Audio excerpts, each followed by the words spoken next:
Pas mau asar itu, tanpa sebab, ya kita main lah kayak wajarnya anak kecil kita main kan. Saya ngelihat ke bawah itu kayak emang ada tangan gitu kan, yang narik posisi saya gitu. Pendek udah ditarik, saya udah diinjotin, ditarik, ya udah. Saya nabrak patok pemakaman di situ. Saya nggak tahu di situ ada pemakaman tua gitu.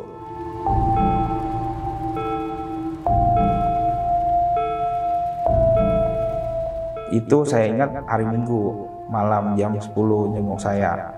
Saya nggak sadar juga, masih belum sadar itu. Masih diteror, kesurupan lagi tuh. Bapaknya bapaknya badan gede tuh. Kesurupan di situ, ngamuk nggak jelas. Pokoknya gua nggak mau tahu, ini kuburan harus dirapihin.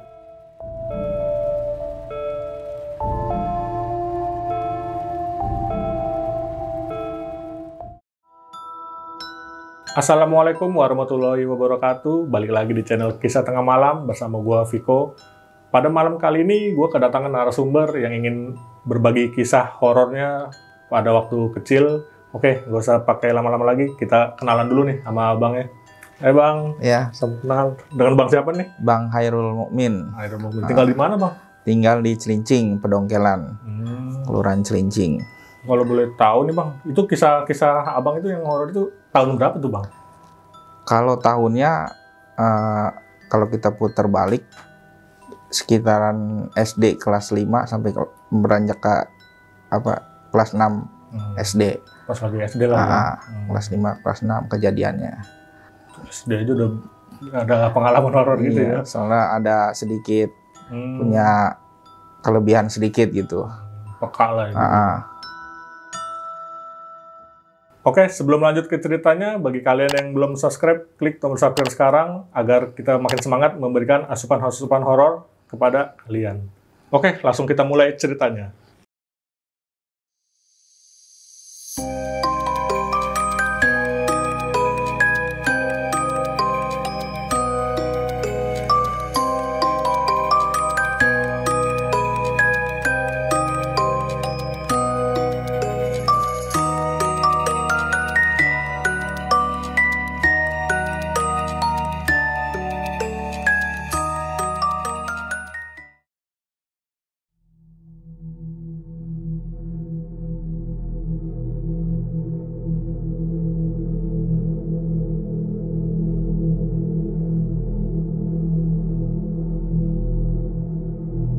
Kalau saya sendiri sih pribadi sama orang tua tuh tinggal di Pedongkelan Cilincing, Kampung Pedongkelan Cilincing, ya RT 2 RW 09, dekat area pemakaman Budi Dharma. Ya nggak sampai 10 menit lah kalau jalan kaki dari Pedongkelan gitu, emang dekat. Saya emang semenjak kecil itu rajin mencari uang sendiri gitu, tanpa dikasih orang tua gitu. Karena orang tua juga kan keterbatasan juga kan. Ya setiap hari saya itu berada di pemakaman Budi Dharma setelah pulang sekolah. Kami kadang suka belajar di pemakaman Budi Dharma sama teman-teman, ya sama sahabat saya lah. Nah setelah itu kejadian emang malam Jumat itu, hari Kamis malam Jumat, kejadian itu membuat saya sampai sekarang itu kadang kalau saya lewat di area pemakaman yang tempat saya insiden di situ, saya kayak ada dorongan, ada yang manggil gitu kan, Mas udah gede sekarang ya, nggak mampir-mampir ke sini gitu. Agak sedikit horor juga kan. Saya kan kadang kalau dengan mata telanjang walaupun siang kadang suka ada yang lihat lah gitu di area yang saya pernah kejadian seperti itu. Nah saya punya sahabat Madih namanya, bapaknya itu supir kontainer. Nah kita mainnya berempat di situ, Madi, Iwan sama Asep yang saya sekarang. Nah Asep ini udah almarhum. Nah saya main habis ya nyari sampingan di pemakaman gitu, bersih-bersihin makam gitu. Udah selesai menjelang mau asar. Nah saya istirahat nih di bawah pohon namanya pohon kerenyam. Di sana masih ada tuh pohon kerenyam, itu pendek pohonnya, kayak rotan lah gitu. Cuman dia diinjotin gitu nggak patah. Nah pas mau asar itu tanpa sebab ya kita main lah kayak wajarnya anak kecil kita main kan, main jot-jotan gitu. Saya ngejatohin posisi temen Madi, nggak kenapa-napa. 3 kali dia jatuh, dia naik lagi pohon, nggak kenapa-napa. Tapi giliran saya, pas saya lagi di jot-jotin sama teman, tiba-tiba saya ngelihat ke bawah itu kayak emang ada tangan gitu kan, yang narik posisi saya gitu. Pendek, udah ditarik saya, udah dinyotin, ditarik, ya udah. Terjadilah tuh saya di insiden. Saya nabrak patok pemakaman di situ. Saya nggak tahu di situ ada pemakaman tua di situ. Ada kuburan tua di situ. Seingat saya, emang ada tangan di situ narik. Tangan saya sampai terluka, patah. Yang saya tahu, yang sebatas itu aja gitu. Nggak ada lanjutannya gitu. Nah, saya tiba-tiba emang posisi semenjak kejadian insiden itu ke rumah orang tua juga udah panik. Kenapa? Ini jatuh di pemakaman.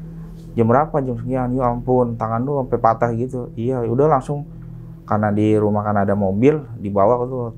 Saya udah nggak inget itu dari situ. Sorry, itu berarti udah nggak sadar itu. Udah nggak sadar, udah pingsan lah kata temen yang bawa. Dibawa dah kita ke Pandeglang tuh, di Banten, dibawa tuh. Di sana pas hari pertama itu dibel. Tiba-tiba yang punya kuburan ini nggak terima, ibaratnya rumahnya diacak-acak lah. Nah, bapaknya Madih ini kan supir kontainer pelabuhan. Dia pulang jam 12 mau makan, dia mau ngerit lagi kan. Dia mau makan, tiba-tiba kesurupan. Dia kesurupan, istrinya kaget ya kan. Itu tolong anak lu jangan main di rumah gua diacak-acak, gua nggak terima. Pokoknya sampai belum diberesin, gua bahkan teror lu semua langsung. Nah, di posisi di itu saya pas dibilangin gitu emang dibisikin dari orang tua, emang nggak sadar, saya udah nggak sadar kan. Langsung, Rul bangun, langsung. Si Madi bapaknya disamperin sama yang punya makam gini. Tolong bangun. Udah, saya udah nggak sadar. Nah, kejadian lagi pas malam kedua di Pandeglang di Bantennya itu, ibu saya kesurupan di situ dengan yang sama, penghuni yang sama di situ ya, minta rumahnya itu diperbaikin lagi gitu. Soalnya udah acak-acakan lah, dia nggak terima di situ. Ya udah, akhirnya sebulan saya di Banten, setengah bulan lah, hampir sebulan itu saya pulang. Saya pulang juga belum bisa ngapa-ngapain, berbaring aja gitu, emang nggak sadar gitu. Oh, masih belum sadar? Masih belum sadar. Emang belum sadar, udah sebulan. Orang juga udah di tempat saya tuh di Pedongkelan udah pada berdatangan lah, ibaratnya si Arul semenjak insiden itu nggak sadar gitu. Cuman di luar nalar saya itu, pikiran saya ngelihat gitu kayak apa gitu di rumah saya rame gitu. Cuman bahkan ada ya sosok yang ngikutin saya itu gitu di rumah ya kan. Saya sampai mau dicekek, pokoknya tangan saya hampir mau ditarik gitu. Pokoknya saya ngelihat itu, tapi mata saya merem gitu. Ngelihat, bahkan sekitaran yang pada ngejenguk saya di rumah itu ya udah ada yang ngaji, udah ada yang ya pokoknya bisa-bisa mereka lah biar saya tuh sadar lagi gitu. Bahkan saya sampai nyari orang pintar, ya orang pintar itu bilang ya emang harus ke sana gitu. Kalau nanti ke makam tadi gitu. Habis dari itu si Madi orang tuanya jenguk ke saya ke rumah tuh malam. Itu saya ingat hari Minggu malam jam 10 jenguk saya. Saya nggak sadar juga, masih belum sadar itu. Masih belum sadar jenguk. Nah, tiba-tiba di situ terjadi juga insiden. Masih diteror, kesurupan lagi tuh. Bapaknya badan gede tuh. Kesurupan di situ, ngamuk nggak jelas. Ngamuk di situ kesurupan. Pokoknya gua nggak mau tahu, ini kuburan harus dirapihin. Tempat saya harus dirapihin lagi. Langsung. Ya, pas ada yang bisa lah di tempat saya. Pak Ustadz ada yang bisa. Akhirnya pas pagi kita sekeluarga, saya posisinya di rumah, nggak bisa ngapa-ngapain. Keluarga saya sama keluarga Madi ini ke sana sama dari pihak pemakaman sendiri ya ngerapihin di situ. Yang makam itu. Ngelihat data nggak taunya cukup lama juga itu kuburan. Cukup lama, emang kuburan tua, udah cukup lama di situ. Cewek, kuburan lama kan. Dia dijadiin satu di situ. Dijadiin satu, persis di bawah pohon kerenyam itu kan. Udah dirapihin. Nah, emang saya masih belum sadar itu. Lama juga, memang belum sadar juga. Saya pas sadar itu ada Pak Ustadz yang bilang, ini Arul kayaknya udah nggak ada gitu, ya udah diinin aja, dirapihin, dimandiin, ya kan. Langsung ya ibu saya dan ayah saya tuh masih belum percaya gitu, masa sih cuman kejadian seperti ini kok sampai berlanjut kematian gitu, kan nggak logis banget gitu. Ya kita kan nggak tahu perjalanan takdir kan. Saya ingat pas jam 12 selesai saya dimandiin ya, pakai kain batik itu kan, kayak orang mandiin jenazah. Udah banyak yang datang di rumah. Itu udah di posisi mau dimandiin? Udah selesai dimandiin. Saya dengar sholat azan zuhur. Azan zuhur itu ya tiba-tiba bangun saya kan, sadar kan, bangun. Udah tuh sekeluarga pada nangis ya kan, ya Allah lu hidup lagi gini-gini, udah hidup lagi. Nah semenjak saya sadar, saya ngelihat di sekitaran saya tuh masih kayak ancaman ada inilah penghuni di situ, masih di rumah saya gitu. Iya, saya langsung dengan tangan kiri saya, "Ma, tolong itu yang ada di samping rumah ini tolong diusirin itu, tolong." "Siapa?" "Itu, tolong diusirin dulu." "Yang mana itu?" Langsung, "Enggak, jangan, kamu masih ngaco." "Enggak, Ma, bener itu." Langsung, "Ada yang bisa juga di situ, Pak Ustadz." "Iya, itu ada orang yang masih nungguin di sini, yang punya pemakaman itu masih nggak terima jasad yang di situ, masih nggak diterima, masih nggak nerimain gitu." Masih dendam lah. Walaupun udah diberesin gitu, masih minta syarat lagi dia. Ya udah, saya udah mulai sadar tuh, orang ya namanya udah pasang tenda di rumah kan. Iya, namanya ya mungkin. Dengan kejadian itu saya juga berpikir kembali kan. Teman saya datang, si teman kecil saya, si Madi ini, langsung ya nangis tuh meluk saya kan, "Maafin gue ya, gini-gini nih, nama si kecil." "Iya, ya di kita jangan main kesana lagi. Iya, nanti kalau gue udah sembuh kita kesana yuk, kita ngaji di sana kan. Kita masih punya salah di sana." "Iya, gue disamperin terus. Kemarin di sekolahan juga katanya gue kesurupan," kata anak-anak. Kan gue nggak sadar di situ. "Iya."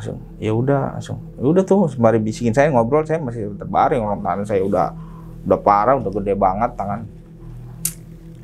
Ya akhirnya pas orang Banten datang yang ngurut saya nih, saya nggak sanggup ke sana lagi. Balik lagi ke situ. Nah tukang urutnya ini emang tahu kan, langsung coba ambil tanah yang jatuh di situ, yang kamu lempengan jatuh di situ, ambil tanahnya sedikit, dicampurin di minyak. Ini kalau nggak ini nggak bakal baik ya kan. Udah tuh akhirnya diturutin kan, orang tua ke sana. Cuma ngambilnya 10 menit mau maghrib. Tanah kuburan yang saya mau jatuh itu, insiden di situ, diambil nih. Nah pulang ke situ ada lagi cobaan, ya kan, orang tua. Selama mau nyampe ke rumah, pas 10 menit mau nyampe rumah, kesurupan di jalan. Orang tua ya? Iya, kesurupan. Langsung, "Masih ngeganggu aja." Langsung, udah pokoknya udah dipegangin sama orang tuh, ngamuk situ. Tapi udah bawa tanah dari situ. Kan sebelum diurut emang syaratnya harus bawa tanah dari situ. Ya udah dicampurin ke minyak. Akhirnya saya diurut lagi di situ. Saya ingat saya dulu saya ngurutnya itu nggak langsung megang ke tangan, pakai janur gitu, minyaknya pakai janur. Soalnya kan posisi tangan udah parah lah gitu. Saya udah nggak berani gitu ngeliat tangan kanan. Udah semenjak itu habis selesai diurut, saya emang udah sadar, udah agak sadar gitu. Udah agak sadar, diajak ngobrol juga udah nyambung lah, udah. Ya itu masih diantuin aja. Selama bertahun-tahun saya masih diantuin aja di situ. Bahkan sampai sekarang gitu. Sampai sekarang. Sampai sekarang masih diantuin juga. Saya makin kelanjutan ke sini, kalau saya kalau di kerjaan suka menyendiri ya. Ada waktunya saya rame sama teman, kadang menyendiri gitu. Senang menyendiri orangnya, nggak senang ngumpul gitu. Kalau menyendiri, kadang kalau lagi saya duduk nih di restroom kan, kalau operator kan ada ruangan restroom. Itu dia sampai sekarang masih ngikutin saya. Masih. Masih. Kadang ada di pojok, saya ngeliat kan. Itu masih sosok yang sama. Ya, sosok yang sama, iya. Masih sosok yang sama, ngikutin saya kan. Ya, kalau saya lihat fisiknya juga, aduh amburadul, lidahnya udah panjang banget gitu kan. Udah panjang gitu. Cuman dia nggak berani ngedeketin saya gitu. Udah nggak berani deketin saya kan. Ya udah, akhirnya makin kesini tuh, ya saya belajar agak sedikit dikasih tahu lah. Udah lu ngaji, baca ini, baca ratib ya kan. Ntar dengan sendirinya, yang lu bisa ngelihat makhluk-makhluk astral gitu bisa hilang dengan sendirinya. Udah akhirnya saya dapat guru, saya belajar ngaji, baca ratib. Ya alhamdulillah kayak gitu hilang itu dengan sendirinya, hilang. Ya udah makin di sini tuh ada yang bilang kalau orang habis mati suri katanya kan bisa ngobatin orang kan. Ya kan? Ya ada sih kisah juga teman sakit di kerjaan. Sakitnya juga nggak wajar sakitnya. Nggak tahu kesurupan dibuat-buat apa enggak ya. Kesurupan ya udah saya bikinin air tuh. Apa aja yang saya bisa, nggak sadar. Emang udah dipanggil ustadz, orang kali baru kan, dipanggil ustadz itu. Tapi nggak mempan juga, pas saya bikinin air, saya usapin, udah hilang. Jadi kayak ada kelebihan sendiri gitu. Gitu. Bahkan kadang dengan sendirinya, saya juga sih nggak mau sih ngeliat-ngeliat seperti itu, nggak mau. Kadang kan kalau ngeliat-ngeliat seperti itu kan, kalau lagi naik motor kan, bikin kaget sendiri. Bikin kaget, orang naik motor sendiri, di belakangnya ada orang gitu. Itu jadi yang masa-masa kemarin itu yang saya lihat seperti itu gitu. Masa kecil saya gitu. Kadang suka nunjuk orang, lu sama siapa itu? Langsung. Kadang dia bilang, dia mah ngerti, dia mah tahu gitu. Udah seperti itu ya, pada intinya sih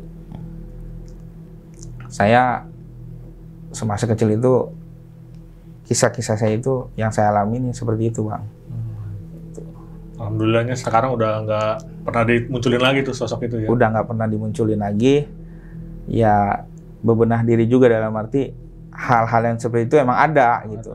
Tadinya kan kecil saya nggak percayalah hal-hal seperti itu kan.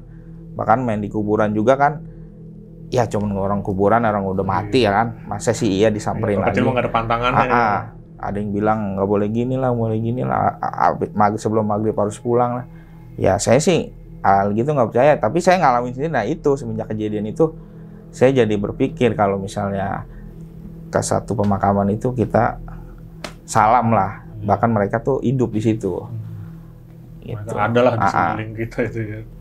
Ya semenjak kejadian itu saya jadi rajin gitu, ibaratnya ke tempat kejadian saya kecil saya itu di situ.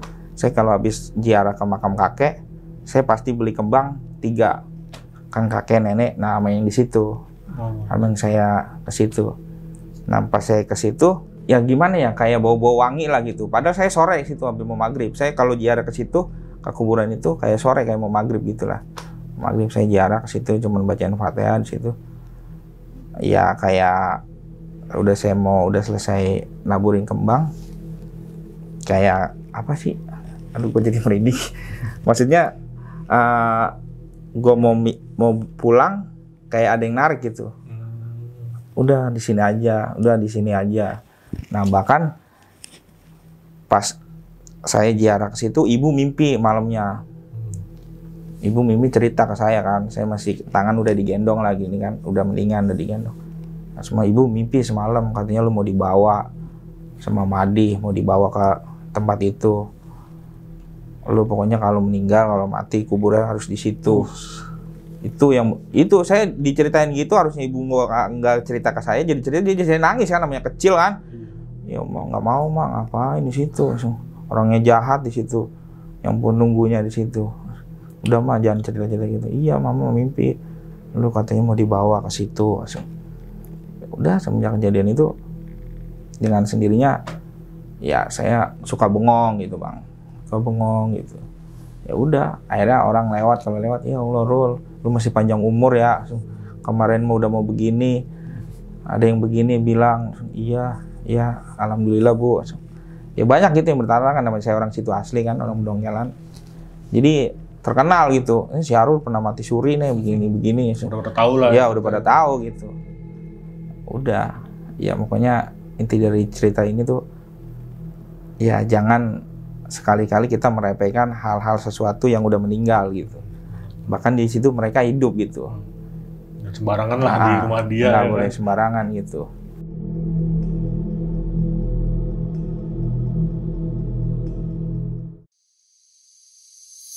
Oke, sekian cerita kali ini. Bagi kalian yang ingin bercerita ke studio kami, boleh langsung DM aja ke Instagram kita, ktmofficial.id. Gua Viko undur pamit. Assalamualaikum warahmatullahi wabarakatuh.